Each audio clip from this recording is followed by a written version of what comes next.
This is an Algebra 1 video homework help from lessons 91 to 93. We'll start on lesson 91. So I'm on page 382 and we'll work problem 12.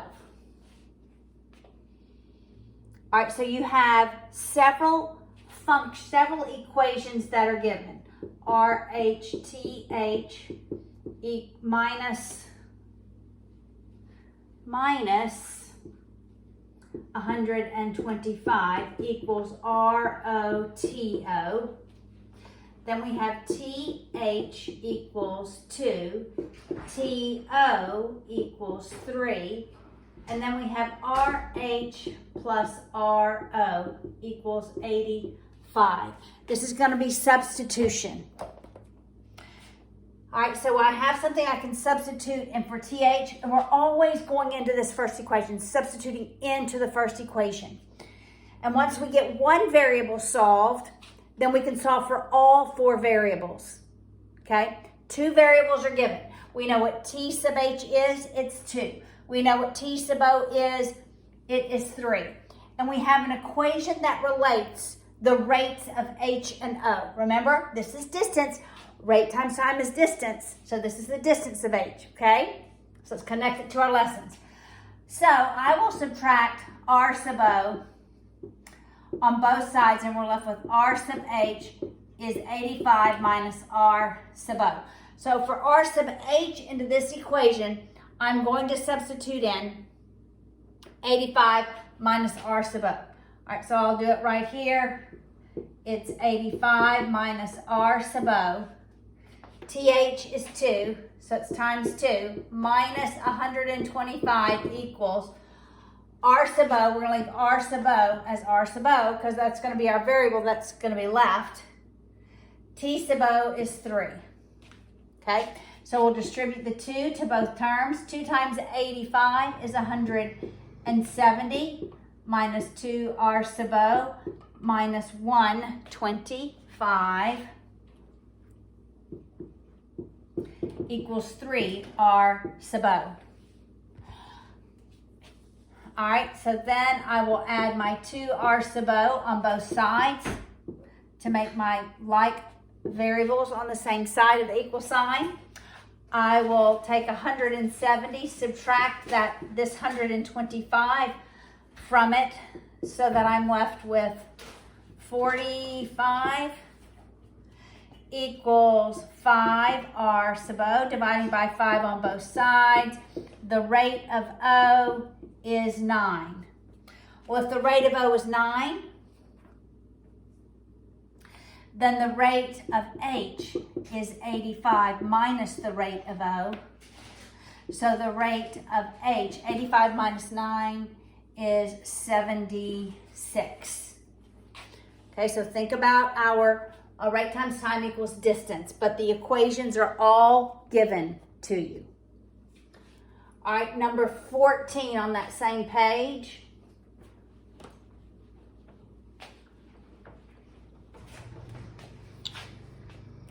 All right, 14.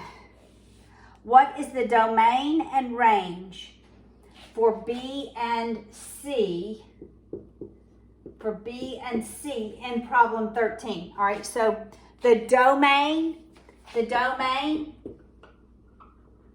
is all the possible X values.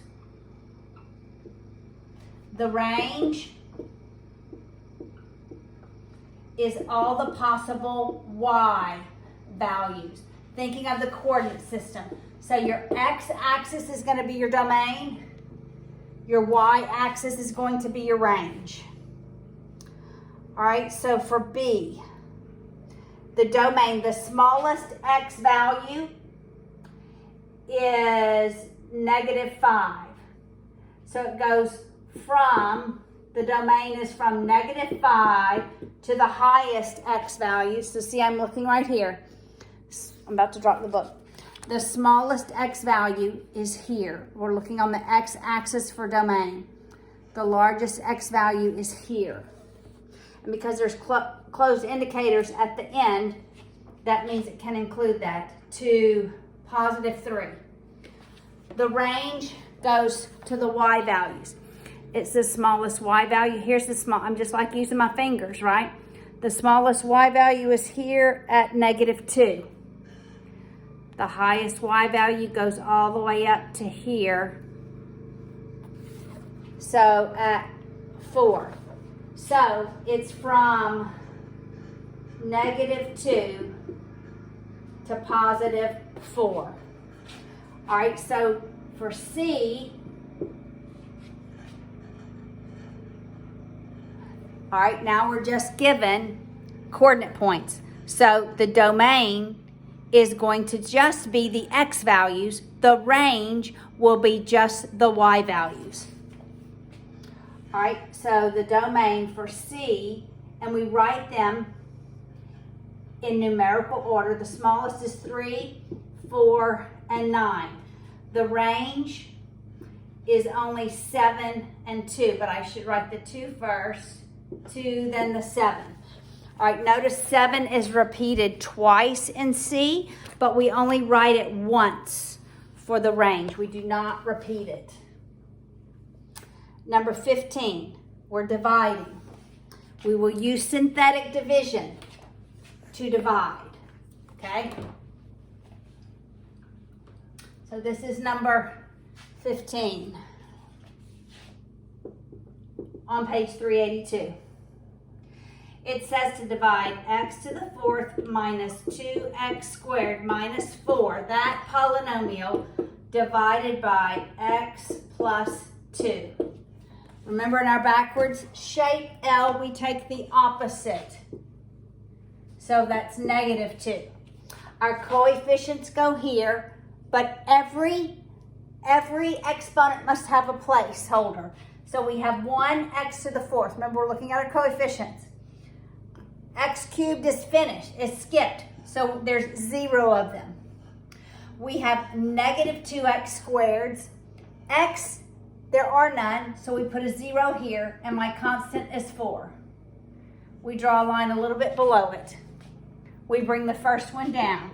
Then from here, we're multiplying and adding, remembering that our last number is always the remainder. Okay, so -2 times 1 is -2, and I write that here. So what am I doing? Here to here, I'm multiplying, and I write the answer here. Now I'm adding 0 and -2 is -2. Now I'm multiplying. -2 times -2 is +4. It goes here. I add -2 and 4. It is 2. I multiply. -2 times +2 is -4. I add them. It's -4. I multiply them. That's 8. I add. It's 4. So remember, this is my first coefficient, but I go one below the original divisor, so it's dividend. It's x cubed. So it's x cubed minus 2x squared, and I just walk my way down. This is a +2, that goes with x, minus 4. The remainder is 4 over what we divided by. Synthetic division.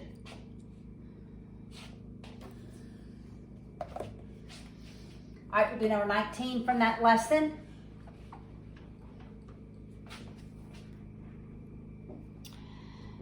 It says solve by graphing and check. So we have 2 equations that we're going to graph. So this is number 19 from lesson 91. So we have y equals -x plus 1 and y equals 2x plus 4. So first we're going to graph it, and then we'll confirm our solution.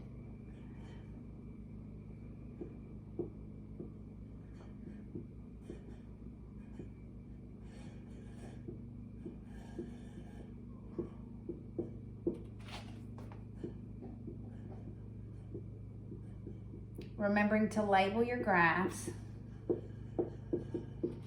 All right, we start at the y-intercept, so +1. Our slope is -1 over 1. So I fall one as I run one. I fall one as I run one. I was expecting it to go down, so I'm going to graph this line.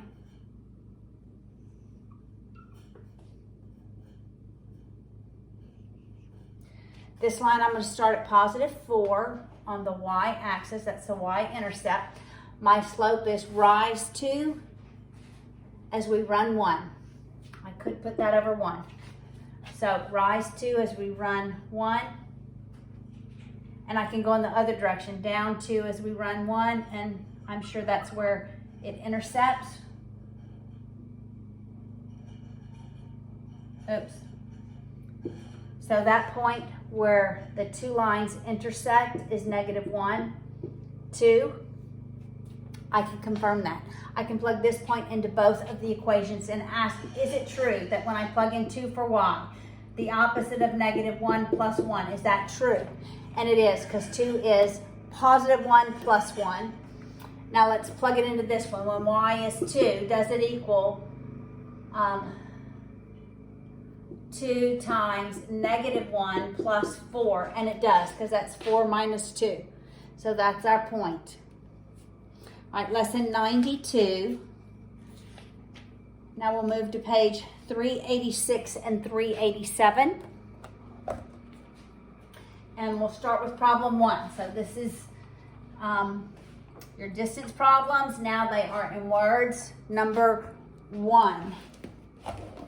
In the morning, the passenger train made the trip in 3 hours. So we have a passenger train, looks like, and we have a freight train. The 3 hours is the time of the passenger train. So time passenger is 3 hours. In the afternoon, the freight train made the same trip. If they made the same trip, then their distances are equal. So the distance of P is going to equal the distance of the freight train.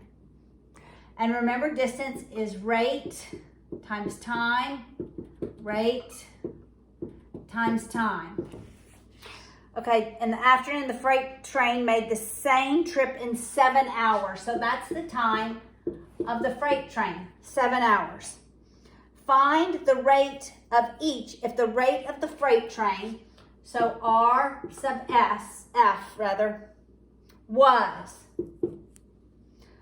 40 miles per hour less, that's minus 40 miles per hour less than the rate of the passenger, then RP.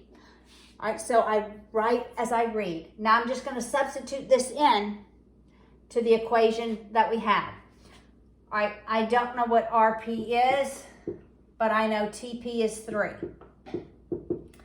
I have an equation that relates RF and RP. So instead of writing RF here, I'm going to substitute what its equivalent is and how it relates to the rate of the passenger train. RP minus 40, I substitute right in there for R sub F, and TF is 7. I distribute the 7 on the right-hand side. Left-hand side is just 3 RP.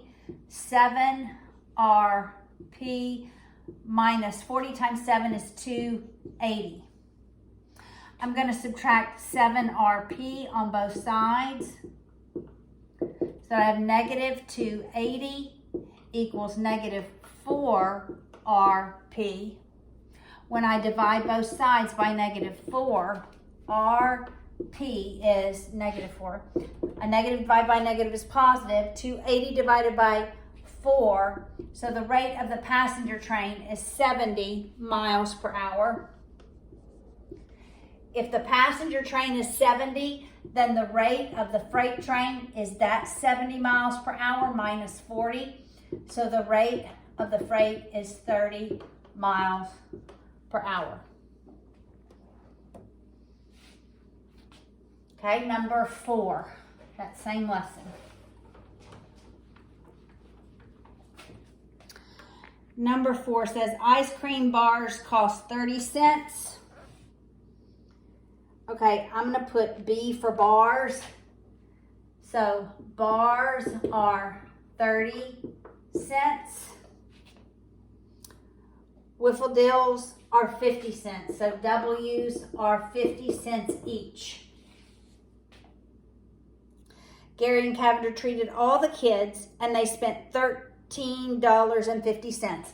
So some bought ice cream bars, some bought Whiffadills. If you count the number of ice cream bars, multiply it by 30 cents, and add it to how many Whiffadills times 50 cents, you're going to get how much he spent in all. So it's 30 cents times the number of ice cream bars plus 50 cents times the number of Whiffadills. And he spent a total of $13.50. How many kids had Whiffadills if the Whiffadills numbered 5 less than, that's minus 5, than the bars?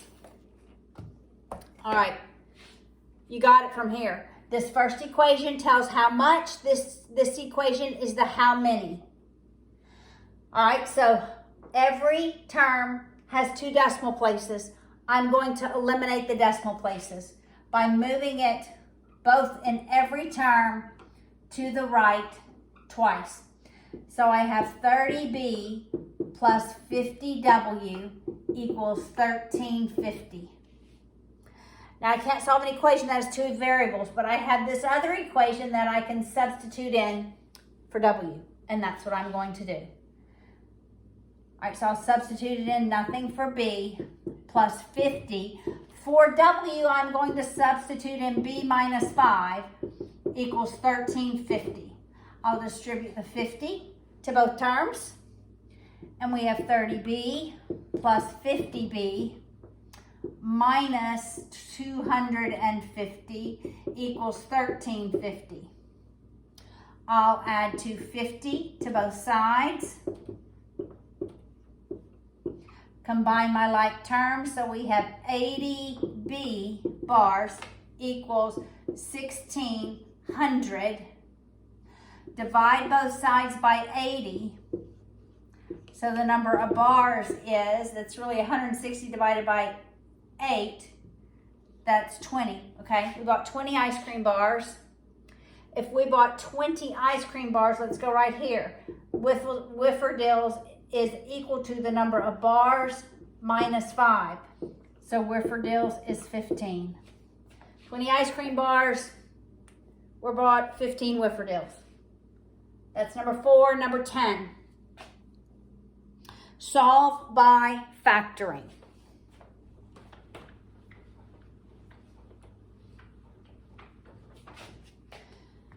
Solve by factoring. 9 equals 4x squared. All right. Both of these are perfect squares, but not in the right form. So I'm going to subtract 9 from both sides and say 0 equals 4x squared minus 9. And I ask myself, what are the perfect squares? Well, the perfect squares, that's 2x. That's the square root of 4, square root of x squared. The square root of 9 is 3. So remember, when we have perfect squares and they're subtracted, my factors are just those numbers added and those numbers subtracted. I solve for it by setting both of them equal to 0 and solving for x. I set both of them equal to 0 and solve for x. In this first one, I'm subtracting 3 on both sides. I have 2x equals negative 3. I divide both sides by 2. X is negative 3 halves. That is one solution. Here I'm going to add 3 to both sides. 3. And so I have 2x equals 3. I divide both sides by 2. X is 3 halves. Now let's go to number 12. Again, find the domain and the range.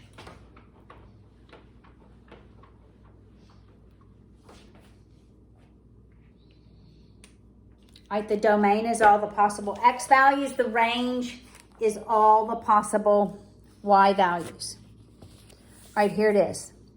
The very smallest x value graphed is -8, and it's graphed all the way to -2.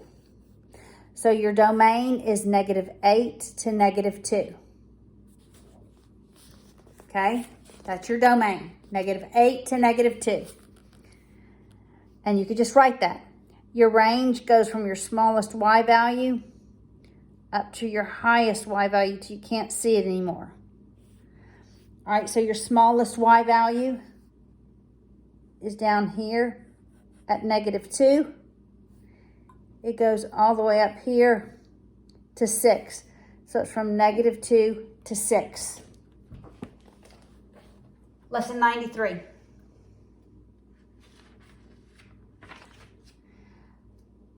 On bottom of page 389, we'll start with number 1. Another one of those distance ones. It says Nora and David crawled to the barn. They hopped back. So what did they do? They crawled, and hopped. But they went to the barn and back. So the distance they crawled is the exact same distance that they hopped back. All right, so distance crawled equals distance hopped. Substituting in rate times time. Rate crawled times time crawled has to equal rate hopped times time hopped. Okay?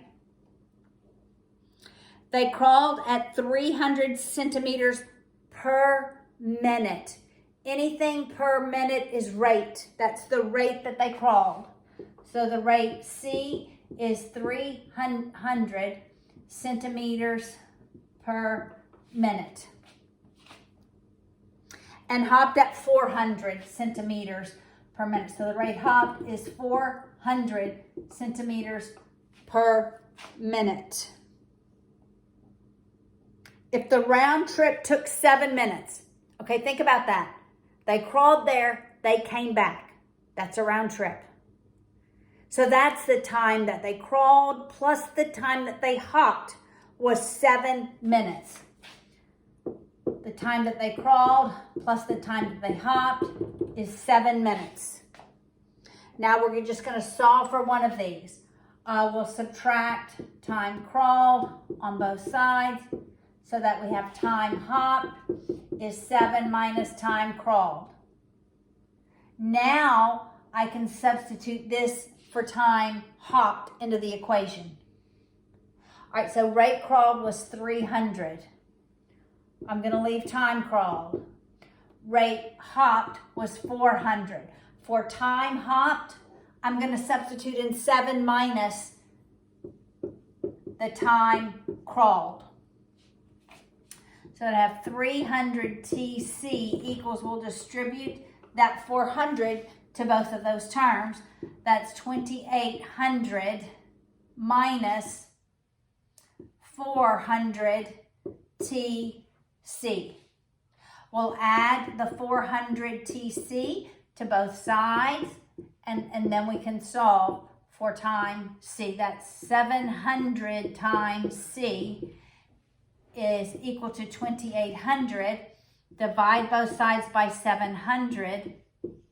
Simplify before you divide.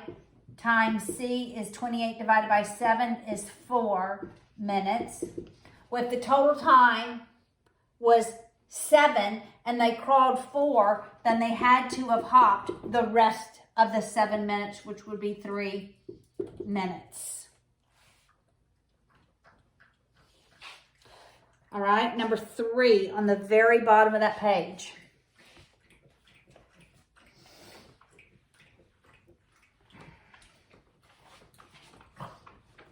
I have a thirsty dog. I don't know if you can hear her, but she's thirsty. Tickets to the carnival were $3 for adults and $2 for kids. All right, so $3 for an adult to get in and $2 for a kid to get in. Tommy was a big spender as he took 70 people. Well, there are only 2 types of people. There's adults and there's kids.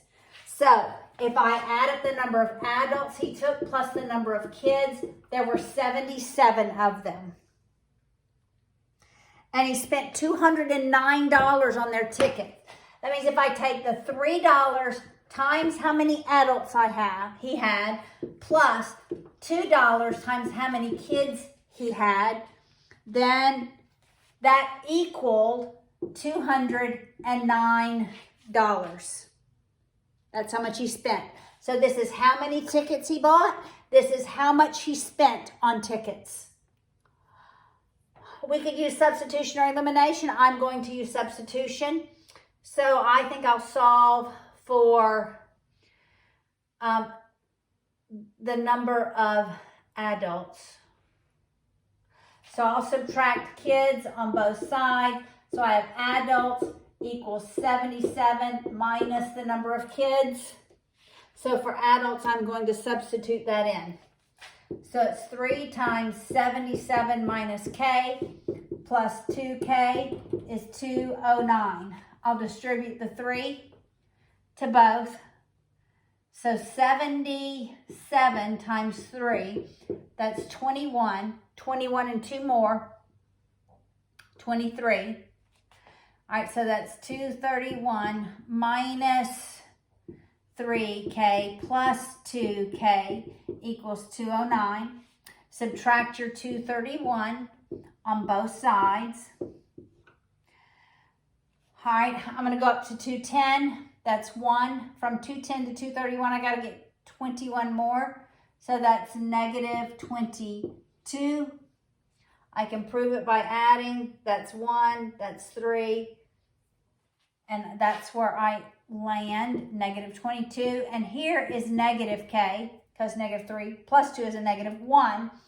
But I can change both signs. The number of kids is 22. It's like I'm multiplying every term by negative 1. All right, so if there are 22 kids, then there have to be 55 adults because the total people he brought was 77.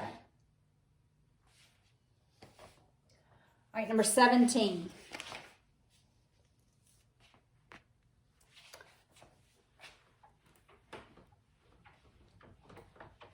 On the next page. 4 square root of 12 times 3 square root of 2 minus 4 square root of 3. I can simplify square root of 12 because the square root of 12 is 4 times 3.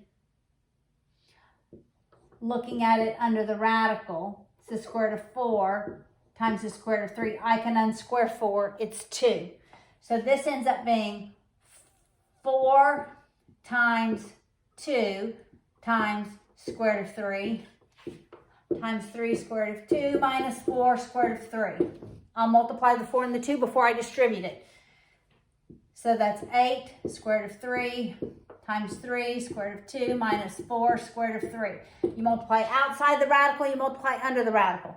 We're distributing this to both terms. Okay, 8 times 3 is 24. Under the radical is 3 times 2, that's 6. It's a positive times a negative, so it's negative. 8 times 4 is 32. Square root of 3 times square root of 3 is 3. So it's 32 times 3. So I need to multiply 32 times 3. So 3 times 2 is 6. That's 96. But the proper form is your real number goes first. So I would write negative 96 plus 24 square root of 6. That would be the proper form. Number 18 is a domain and range again. All right, this one is a little different. I'm actually I'll show it to you. Let me erase what's in the background. All right, domain is all of your possible x values. All of your x values. Where is this? On the very bottom of the page. The smallest x value goes here to negative 2. But look at negative 2. We have an open indicator. So it's greater than -2. It doesn't equal 2. So it's every number greater than -2 all the way up to and including +4. That's my domain, all the x values. The y values, the very smallest y value is -2. And it's all the way up to, but not including, 3 because of that open indicator. So that's -2 and every number less than, and all the numbers in between, but less than 3.